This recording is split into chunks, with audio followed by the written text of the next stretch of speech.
Well, the scary thing about wheat blast is that we still, as scientists, know far too little about it.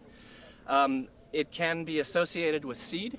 It is also airborne. And to the best of our understanding, it develops under conditions of having a certain minimum temperature threshold and then either precipitation or a relative humidity that will keep the leaf wet, wheat leaf wet long enough that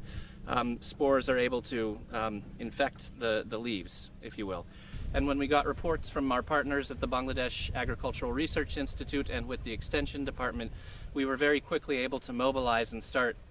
monitoring the disease, and became a source of information about the disease and sort of lobbying for its urgency.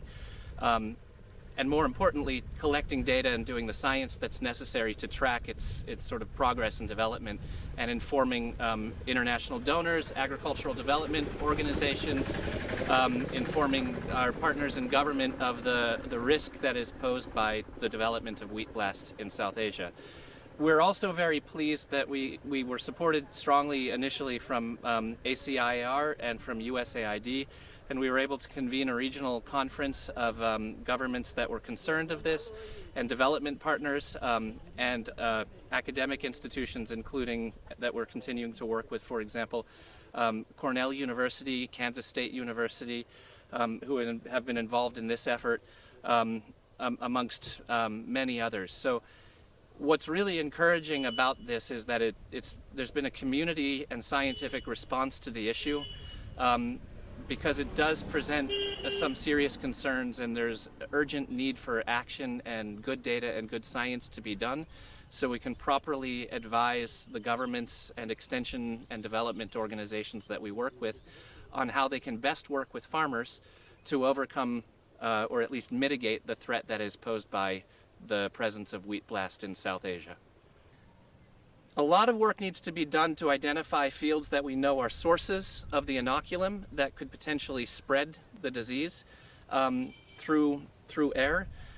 We're doing consistent work with farmers to advise them on how to better manage their own seed stocks and where to secure disease-free seed from. In cases of farmers who have chosen not to grow wheat because of the disease, we still also try to work with them on better bed agronomy for alternative crops that they choose to go after. But nonetheless, the key issue is that in surveilling it, we want to have geographically segregated data so we know where the disease is, and we can also do additional work by looking at the patterns of meteorological data that occur throughout the season to try to anticipate and at the same time track the progress of the disease as it may or may not spread this season throughout the country again. So there's a lot of, as I said, a lot of learning that needs to be done, but our ultimate goal is to put into place in the future enough of a monitoring and a surveillance system that scientists in Bangladesh are empowered to be able to give good data to policymakers and to development planners with respect to the severity of the disease,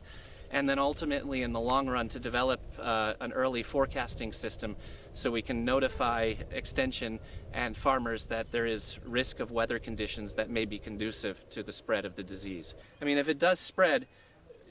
there is some serious risk that is posed, and it is important now to act at this point swiftly for